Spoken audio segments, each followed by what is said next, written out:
Message na yenango eza message eza concerné na église combat spirituel, église ya Mama Olangi. C'était le lundi parce que lundi ezaki journée na mataki ngomba. Okay. Nazaki na ngomba kimwenza. Na bandi ko sambela tokomi na 12 heures juste. Moment nazalaki siko na lembi na lali na chetolo likolo. Na moni zamba meminga na kati ya molimo. Ameminga na kati église à combat spirituel na 17e rue. Nazomona apparition ya Mama Olangi na Papa Olangi. Ma première fois na tikala kovanda na Mama Olangi te me na moni apparition ya Mama Olangi na Papa Olangi basimbani na maboko. Eta nazomona bango na moni bazolela. Na fuka miso na bipa bozolela nini? Abitala makambo ezoleka na kati ya komba. Etango nazobando tala eloko ya liboso nazomona division ezokota na bana oyo ya bota.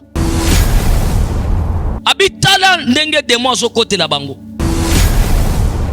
Denonse yebisa bango bazonga na kati ya unité. Abitala neti chantre wana zo mérité te komata na cher nanga. Ba matisier. Mais chantre ntango natali na moni azana bilamba te mutakala. Na tout le monde aza mutakala bite, il a l'esprit de l'impudicité. Abi kende ko annoncer mosali na Nzambe annoncer yebisa bana combat, yebisa combat spirituel. Ba matisa n'importe qui te na cher. Ava ba matisa mutu na cher bazwa ta ya kosambela. Alobi balanda vision nanga wana papa na Mama Olangi bazolobela. Bazolobela yo, ba mi bali. Bazolobela nga.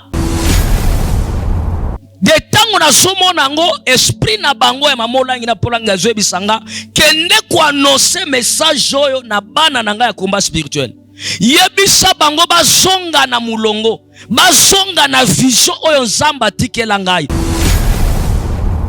E mutu nyonso atambolaka na vision na vérité azana bentension mabete Nzamba Papa Olangi akopambola. Amen. Et yo mutu nyonso za serviteur na kati ya ministère, oza déjà na ba mauvaise pensée contre ministère wana yeba ke okosuka mabe. Soko linyobi mabima yo moko kende banda zéro.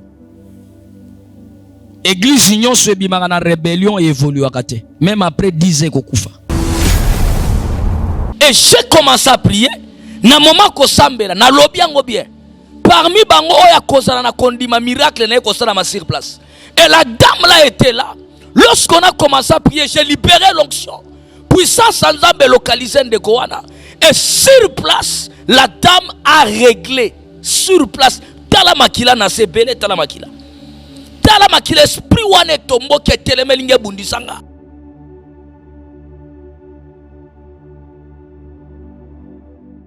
Cette émission est sponsorisée par Fondation Denise Nyakero Tshisekedi.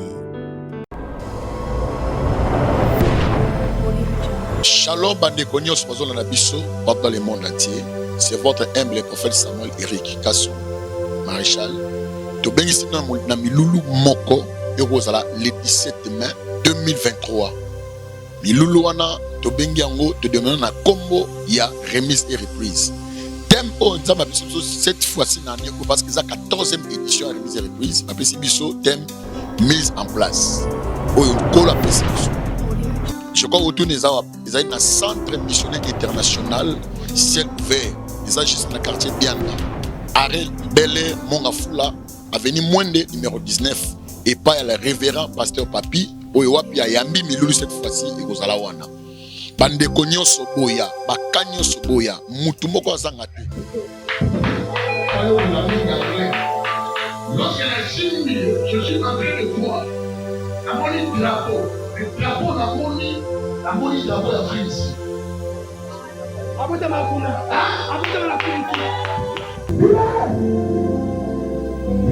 Otuni biso erni 14 heures to bana milu de ce bandi. Donc mutu moko azangate milulu neza pona yo, eza pona ye et puis eza pona fa mobimba. To kutana na centre missionnaire international au babenga au ciel ouvert na Bianda na avenue Mwende numéro 19. R14 le 17 mai 2023. boya ebele enzambalola akozanga topombola bino. Une parcelle à vendre au quartier CPA, Mouchi, dans la commune de Mongafula, localité de Mazal. Référence, concession, cité Snell sur l'avenue CPA. Une dimension de 9 sur 12 mètres. Avec une maison de 2 chambres, salon, cuisine et salle de bain. Plus toilette de visiteurs. Ainsi qu'une boutique pour 75 000 $ à discuter. Pour tout contact WhatsApp, plus 243 89 46 91 722.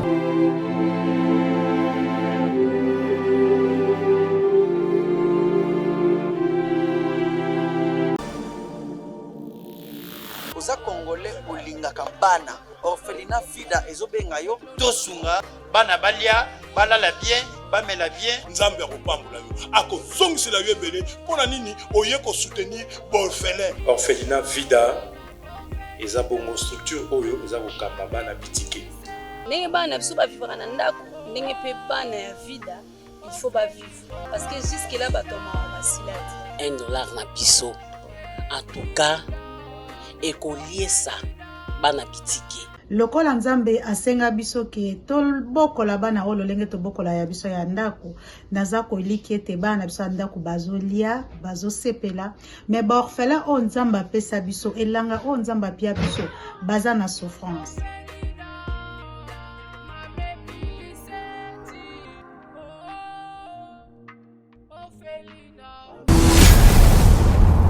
Chez Bissou Télévision, chaîne oyo ekokani na yo. Bande konyo stopesi mnombote na komo na Yesu Kristo de Nazareth. Tozana kata chaîne biso monene ya chez Bissou Télévision. Topesi papa Chic Mukadi ba merci Belé ainsi que maman Lydie mère double. Merci Belé ainsi que na ba de konyo so balandaka chaîne na biso monene ya chez Bissou Télévision. Je crois le lot tozana sujet moi makasi oyo nous avons avec un grand homme de Dieu. Souvent bo mesana na ye bo mona kaye ayaka si il y a ainsi dit l'Éternel. Ce qui ainsi dit l'Éternel les athées, je crois à l'écarter. Et Lélo, je crois en complicité avec notre caméraman, ce qui papa Fabien, tous ensemble na à kofung la biso plateau. Tout me rappelle qu'on découvrir nani o toza na kati plateau. L'homme de Dieu. Shalom mbote nyoso. Shalom papa, papa Eric. Oui. Shalom. Et c'est moi oyambayo, toza nous ensemble na plateau. Je crois batebele balandara. Et là on s'appelle na yo chef de l'émission. Quand tu viens, tu sens vraiment que non, ça, c'est vraiment un message en Zambie. Parce qu'il y a beaucoup de gens qui ont mais on sentit que loba. Mais lorsque yo loba, on sentit que non, oh magamazo loba, il y a magambo tatande mutatini ya loba. Amen. Donc là vraiment, on flatté au thé. Donc je sens que dans génération nous avons bateau nzamba lobela bango ezala ko labino ba apôtre Moïse Kassom. En tout cas, nous avons vraiment esengo mingi ya koyamba yo. Je connais bien que tout le monde est sur la nayo, mais avant que tu côté na émission, nous avons besoin vraiment il y a le sambo. Yawe nzambe na makoki nyonso mosanto na Israel, mina bariki émission hii, mina implore grâce na faveur yako. Tunavunja kila mazabao ya shetani, tunayangusha kwa jina na Yesu Kristo. Amen. Amen. Apôtre Moïse. Oui papa. Oui, yo ya kapamba. C'est qu'il y a quelque chose que Dieu t'a dit. Effectivement, na peso na merci.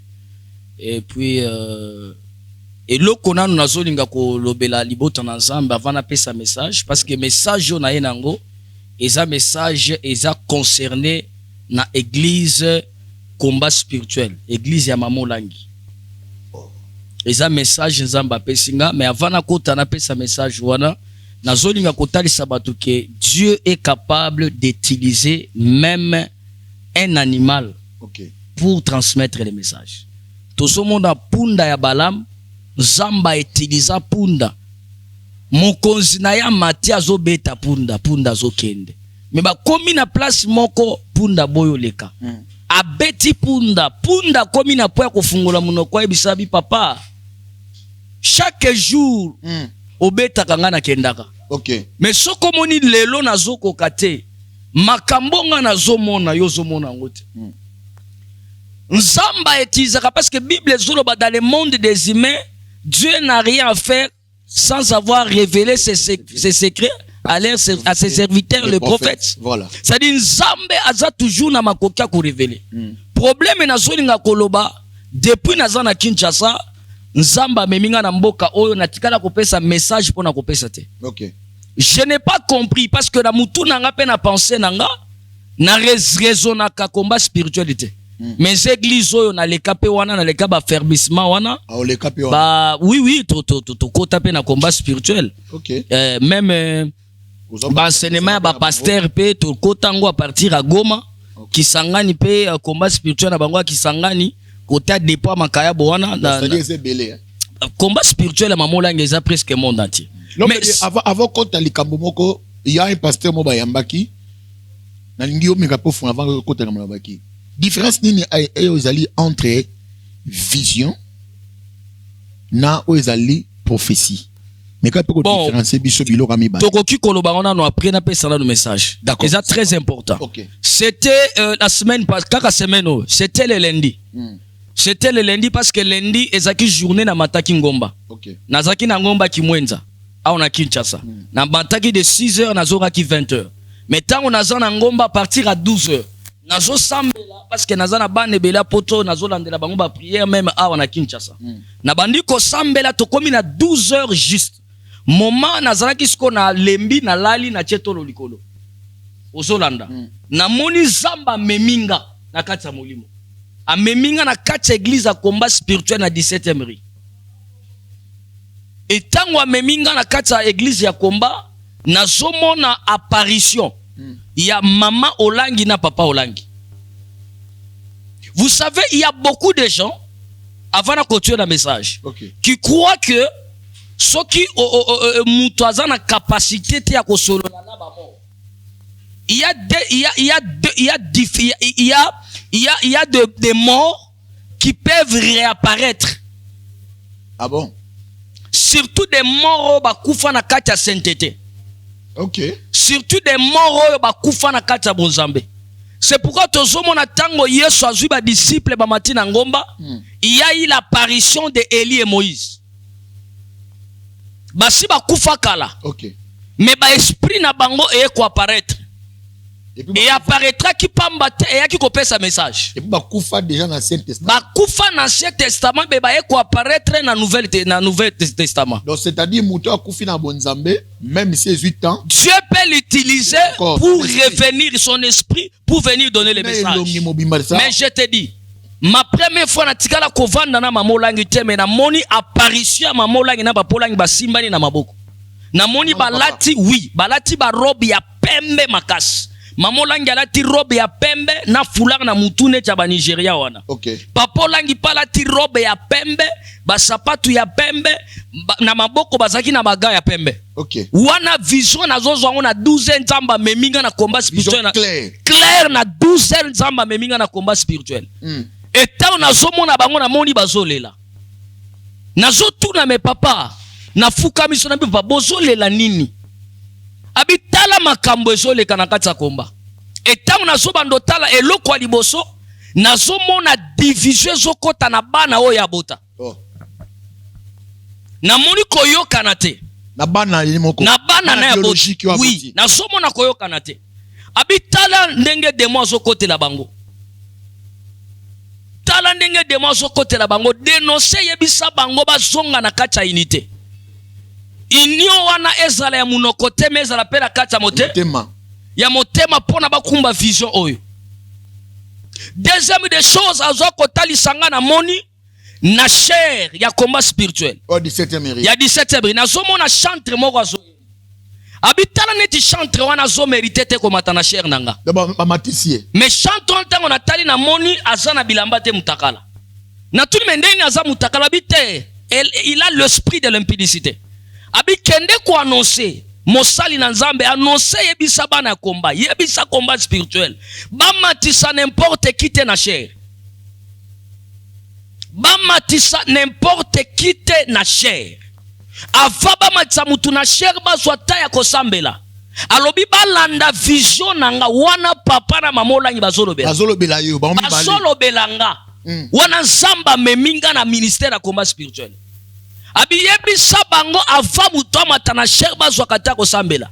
Abi na vision nanga mutu akoki komata na chair te soki nzamba confirmer nga te. Mais tala depuis départ na nga tala bato bazomata na chair. Désordre côté. Désordre côté.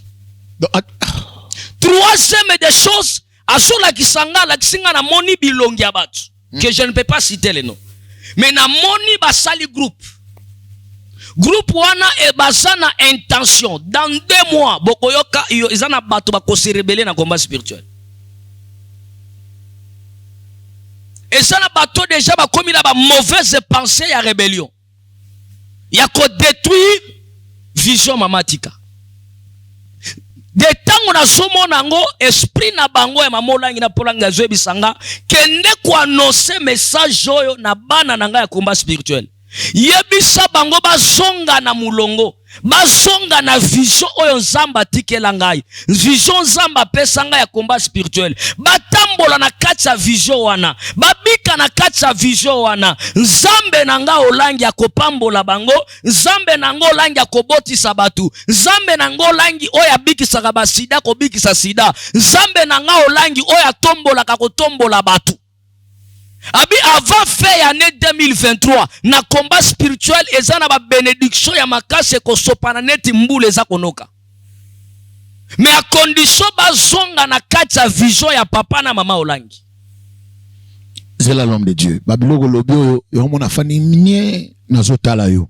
Tu as parlé 3 choses. Yes. La première chose, au lobby bien que au moni papola na mama olangi balati ba roba pembe pembe. Yes. Bazali na ba basimba ni bayepa na po pesa yo message. Yes. Pona koyebisa. Samba meminga na molimo na combat spirituel. Oui, na combat spirituel. Et tant on a commis na combat na moni apparition ya bango mibale. Ah, OK. Ya esprit na. Ah, OK.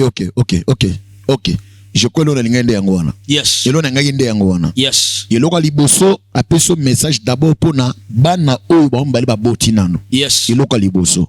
C'est-à-dire après si je crois le pasteur atkala dans l'église le pasteur Daniel je crois et puis ba Asa Olangi je crois ba Nis Olangi, c'est-à-dire nzamba moni il y a une séparation nzamba ndem tamoni. Yes. Bat ba mona ki bat ba zo seka mais nzamba moni kat na ba que il y a une séparation, c'est-à-dire son ala ni malamu c'est que na séparation ya bango ya famille ne ko permettre maintenant et compte na kat église. C'est-à-dire ndenge zawana bangonde batikali bazokamba église. OK. C'est-à-dire il fallait bazonga na lignée ya maman na papa olangi. OK. C'est-à-dire vision oyo maman zalaki nango parce que message ezali pona bazonga na vision. C'est ma première fois depuis na banda ministère na zo révélation ya combat spirituel. Parce que groupe oyo monaki wana basangani za bana. Groupe wana eza ba serviteur. Ba obana kati église. Obazana kati église obazobenga bango ba missionnaire. Ba missionnaire. Et ça na quelques-uns obazana kati ko préparer une grande rébellion. Et c'est loko moko salama et ko la musa rébellion moko makasi na kati combat spirituel. Donc c'est-à-dire en tout cas ce mon afani nie kolanda l'homme de Dieu mambo oloba. Kozongisa bato batambola selon ya vision moto, c'est-à-dire c'est que nzamba moni ke ba tambola sous selon vision na été, c'est ba bimi na vision. C'est pourquoi moni na kati sa vision na moni chantre moko azoyemba na combat spirituel. Azabolumbu abitala neti chantre na certain impidique mais tala ba matisien na chair azoyemba chantre. Donc chantre bi chantre azale moi mobali chantre wana asambela kakuna te. Ah donc ça c'est un message vrai. Mais ba memiye ba permettre ya matana chair ayemba. C'est-à-dire azatulité soki maman na papa bazalaka maman langi jamais ko matana chair. Parce que même combien ya ba serviteur na moment wana maman langi azalaki bazaki même pas na courage ya ko ata modération te. Ah oui. C'est pourquoi message maman langi na papa langi batindinga na pesa bana combat spirituel ezake bozonga na vision ya papa na maman langi. Ngana za muta combat spiritualité. Oui oui. Mais jamais le message de Dieu. Makambo lobi parce que na kati ya église à maman langi batikala jamais qu'on invité moko ministère libanda obeta. Mais banda papa na mbakenda en tout cas n'importe qui n'y a comme matalikolo. pe banzembo musuyo comme obeta mana ezaba nzembo papa na maman la bazali na ngote. Donc c'est-à-dire tant ozo ba mabiloko yo donc nzamba lingi vision comment spirituel ezonga ndenge ezalaka. Nde message mama na papa langi batindinga na loba. Et puis ba lobeli nga nini? Eza bato ebele na kati ya komba oyo mama na papa langi ba pesi bango ba message yo me bazana courage akoloba. Ya loba ngote ça do bazobanga. Bazobanga koloba yango. Il y a beaucoup de gens. Je te dis mon frère, malgré il y a des gens baloba n'importe quoi pour na couple olangi, mais je te confirme les couple les na bonzambe. Ce sont des hommes de Dieu. Parce que c'est que j'ai vu cette vision et le Kelinga, ce sont des hommes de Dieu. Je vous dis, ce sont des hommes de Dieu. Je n'ai rien profité. Na lobby message jote pour na mutabe nganga pesa ngambo osote na kendotia na komba.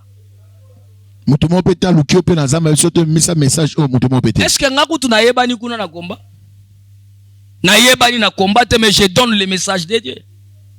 Message so bande konyoso bakolanda même ya komba ozana poto za pi partager message oyo partout dans le monde entier. Partout place combat spirituel les alliés. L'ainsi dit l'Éternel, nzambe ya papa na maman langi azo senga bozonga na vision. Et soki bozongi na vision nzambe na ya akobiki sababeli, nzambe na ya akobiki sabasida, nzambe na kobalisa, nzambe na ko élever, nzambe na ko sala makambo o batu bakokamwa. Et le mozo matangai, c'est-à-dire ceux qui bazo sambela sambela par mona lobo nzambe te na église wana te, c'est que batu bele babimi na vision. Le fait que batu bazali banda ya vision, OK, moyen nzambe ya mutu wana sa les atte. Parce que batu nyonso batikali bazo kamba ministère na yebi bango te. Mais bango nyonso bazo kamba na alliance ya papa na maman. OK. Et lorsque vous ne marchez pas, parce que dans l'alliance il y a des interdits. Il n'y a pas une alliance qui n'a pas des interdits. OK. Chaque alliance est un interdit nango. Kosala boyete, kosala boyete. Samson azagina alliance na zambe. Il avait des interdits azagina bikila et kila na ezakia kata sukite. Vision ya maman na alliance ya maman langi ezake n'importe qui akoko matana cherté. Na cherté. Muto sali mabeba vandi si 3 ans 2 ans luka délivrance. OK. C'est pourquoi les esprits supérieurs ya maman langi na papa langi bazana kimia te. À cause ya bato batikali sima bazana kati ya vision te. Bazonga na kati ya vision. OK, je crois Tolandi l'homme de Dieu Makamba Lobi toke directement d'abord na kati ya famille ya maman Olangi. Donc bana nyonso maman Olangi, Bolandi l'homme de Dieu. Quand il y a la vision, ba toye ba côté ba commentaire nango te parce que les visions est clair. Surtout batri soko mabe. Mais c'est juste que nzamba a besoin d'abord unité na bino. Bino dans nos familles biologiques. Dans la famille biologique, ezali bano aboti, ezape kota botata na côté pa bo maman. Peut-être ba kope obenana benana ya kobenana. Pona biloko ya mokile kozanga tina. Et tant on a quatre églises, ba serviteur bo sala kamakambo oh l'homme dans le bien c'est vrai. Parce que likolo wana mutu nyonso ko mata likolo wana. Mais tant ba zalaka zaka frère Blaise yema on obeta santé et sili. Des autres côtés. L'homme de Dieu nzambe mutabimi alobi. Je crois naza logo lobate. En tout cas naza vraiment logo lobate. L'ainsi dit l'Éternel. L'ainsi dit l'Éternel et tika bongo. Naza la question tout na yote na mangambo tout na yote. Et tika la bongo. La lignota la caméra. D'abord conseil européen ça d'abord na famille biologique. Conseil na kolobe sali que bokamba musalo na bonzoto te. OK. Même si nous avons des relations à libanda eza église te. Tokoki koyeba na libanda mais permettre te na matisa yo na église o matana cher. OK. Parce que cher est un lieu sacré. Maman langi toyoka na musika malgré na vanda na ete. Mais toyoka ba témoignage à bateau babika na mamolangi que c'était une dame azaki na ba discipline à kosakanate. Il y a aucun pasteur na Congo. Oya sa te ya deuxième bureau. Deuxième bureau ya mobolate. Deuxième femme. Ok. Mobali no ministre. Mbongo ebele bien directeur munene na place bongo boy. Bate ya yo. Ondi mobo maliba la deuxième bureau tika mituka na mbongo. Na Congo pasteur azate. Osa salango. Mais mamola nga salango ateya na mateya. Une deuxième femme andimi ko déposer libala. Andimi ko tika mbongo ya mobali. Abina Rose à la deuxième femme. Bon, elle a travaillé vraiment. À cause de Matéa, personne, tous les papas ici qui disent que ce sont des papas ici à Kinshasa, personne n'a jamais prêché ni deuxième femme à Tikalibal. Au contraire, tous beaucoup là-bas, Sami Balé dans l'église Nabisu. Tous encouragé bango que non, Esther a zoka place ya Dasa et place ya Vaché. Oko kipe ko remplacer comme après mes bureaux. Mais maman langi Matéa na ye prophétie. Matéa na ye changea ba vie à batu. Matéa na ye sala batu ebele ba bongwam. C'est une servante de Dieu. C'est pourquoi je peux dire na bato batika na vision, bolanda vision à maman na papolangi. D'abord on a famille. Wana famille. Et ba serviteur nyonso ba missionnaire. Voilà. Nzambe ya papa na maman langi azan nzambo apambola kanzambo arishaka parce qu'atéa na yoka ba message ne bela loba la pauvreté c'est la sorcellerie. Et mutu nyonso atambola kana vision na vérité azana bentention mabete nzamba papola nya kopambola. Amen.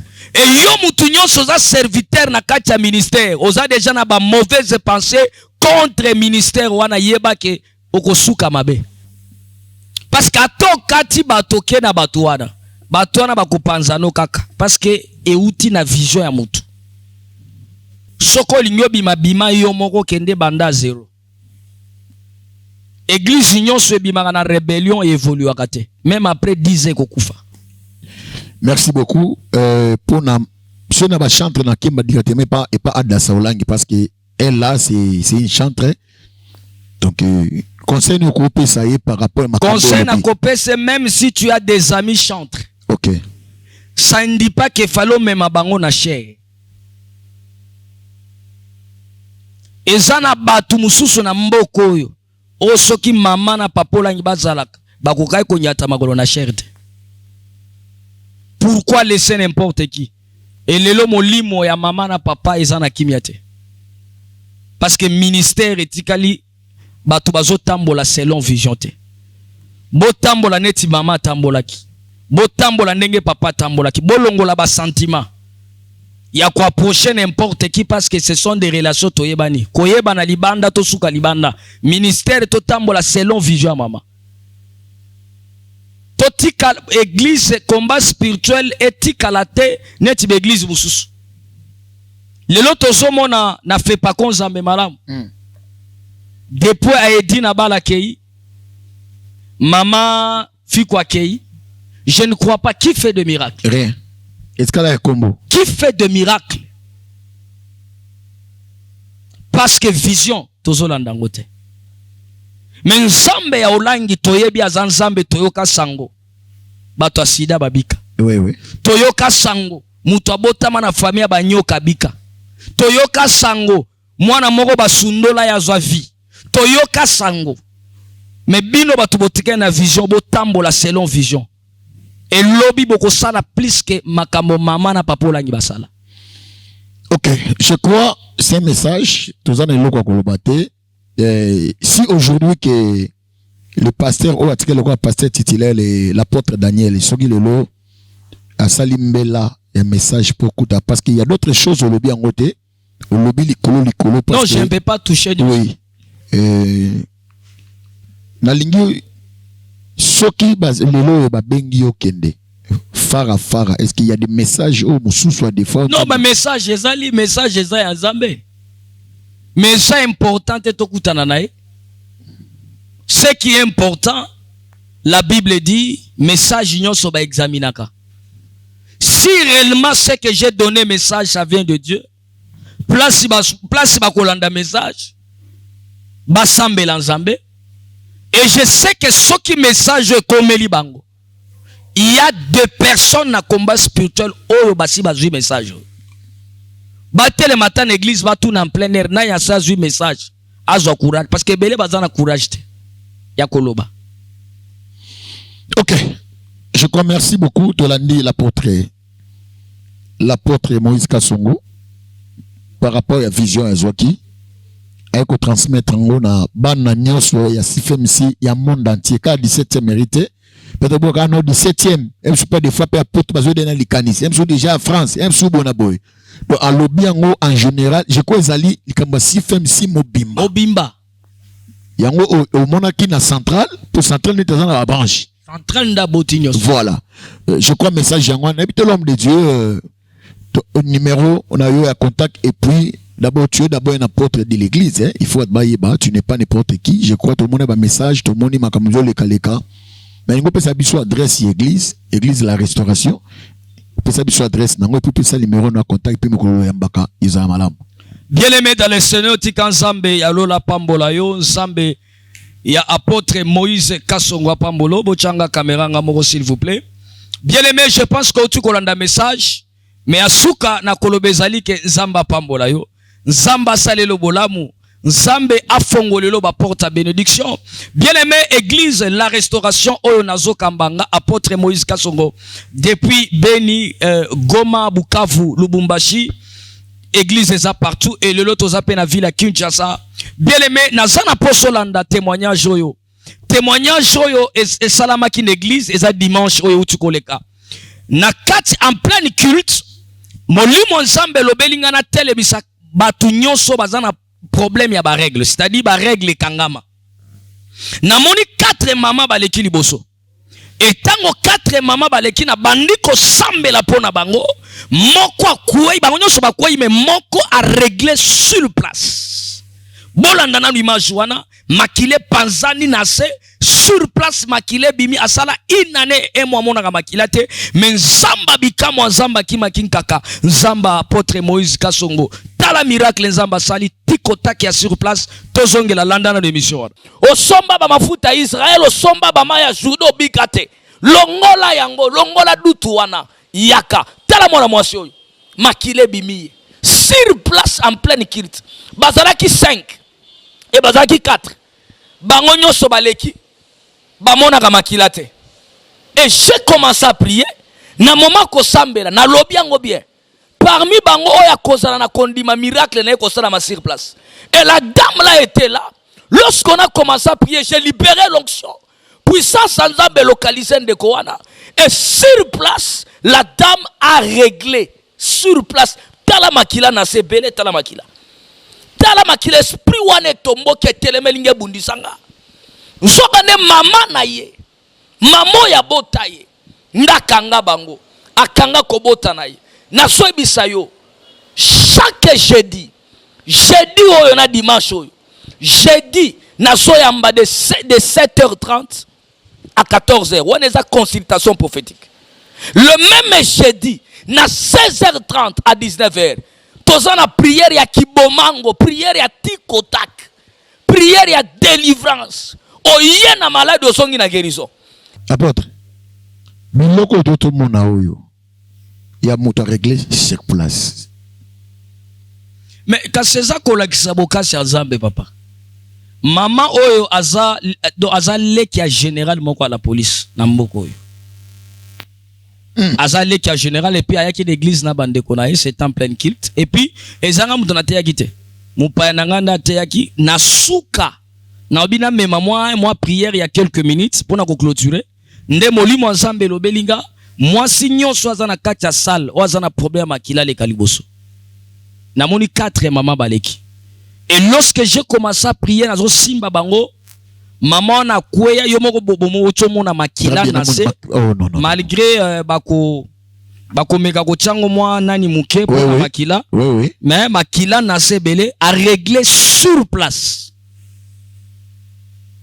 eza makambo et puis na solo la na été mupaya sur place makile bimi c'était des gars donc Dieu est en train d'agir.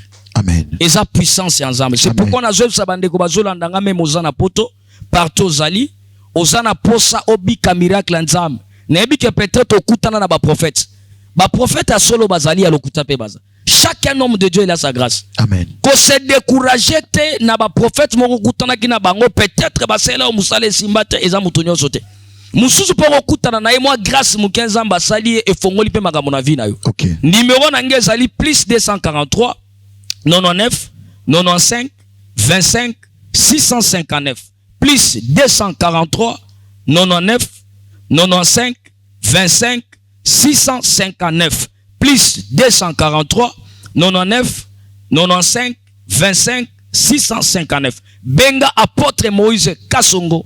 N'importe quel problème aux anango, nzambo apesa ka solution ko pesa solution. Amen. Ti kotake maman na biki. Oyo kutu ba mona zamu ke passe somo to zali to zo mona makamu susu je crois na be monsieur ko ya beaucoup mona ba témoignage obiso moto mona. Biso moko zali kambo ba betili solo te to yebi. Na bitelo bana suka ezanini. Lilo ba suka ezali nzambe apambola bino nyonso monde entier. Bo soutenir biso na ba prière parce que ko bimisaka ba révélation boye ezaka toujours na bitumba.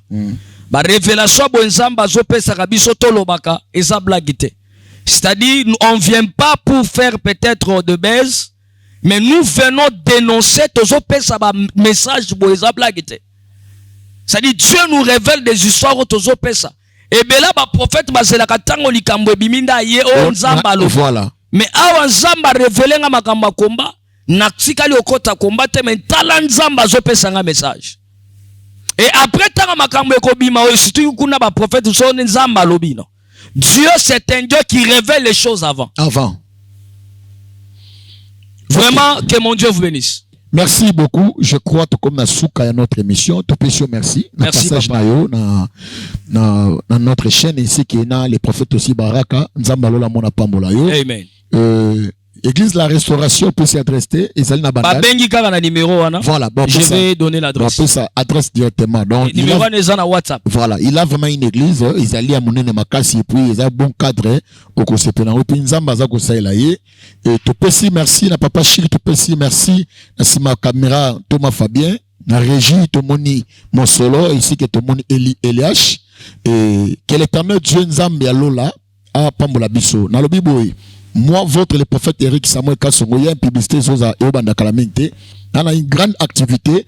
L'apôtre Ozalawana, ils ont le 17 mai, ils ont une grande activité. Ils ont tellement mouné les makasi et puis, quand Mwanza me resalama, bah, plus besoin les kalika déjà, si tout va bien, pour le monde en gros, le kana, to bengi sio, kozangate, mais batou, to beti 17 batou, il y a 17e mairie.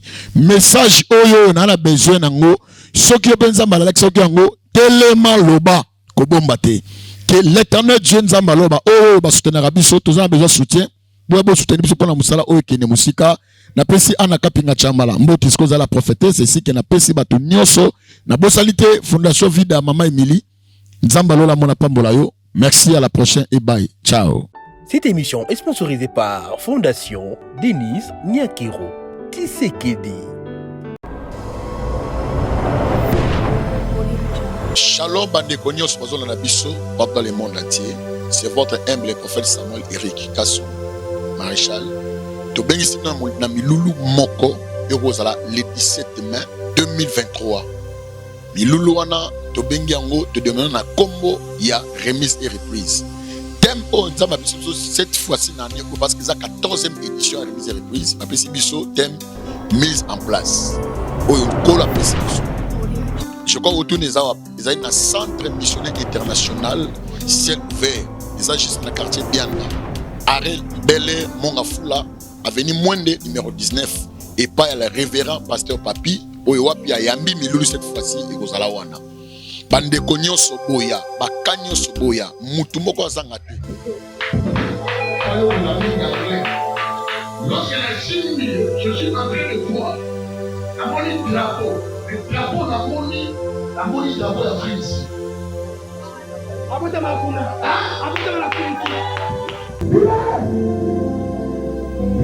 Otuni biso erni 14h to bana milu de ce bandi. Donc mutu moko azangate, milulu neza pona yo, eza pona ye et puis eza pona fa mobimba. To kutana na centre missionnaire international au babenga au ciel ouvert na Bianda na veni Mwende numéro 19. R14 le 17 mai 2023. Boya Ebele et Nzambalola à Rosanga Topomla Bino. Une parcelle à vendre au quartier CPA, Mouchi, dans la commune des Mongafula, localité de Mazal. Référence, concession, cité Snell sur l'avenue CPA. Une dimension de 9 sur 12 mètres. Avec une maison de 2 chambres, salon, cuisine et salle de bain. Plus toilette de visiteurs. Ainsi qu'une boutique pour 75 000 $ à discuter. Pour tout contact WhatsApp, plus 243 89 46 91 722.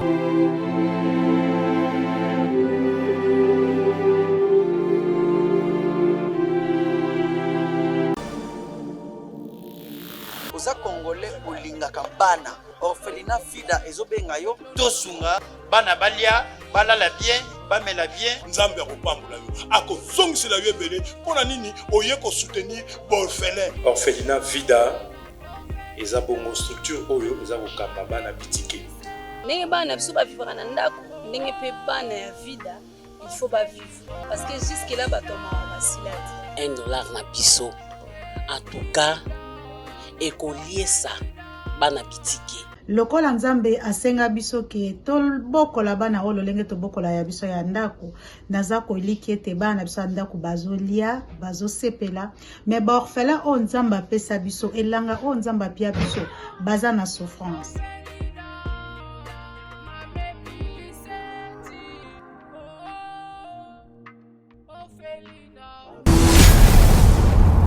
Chez Bissou Télévision, chaîne oyo ekokani na yo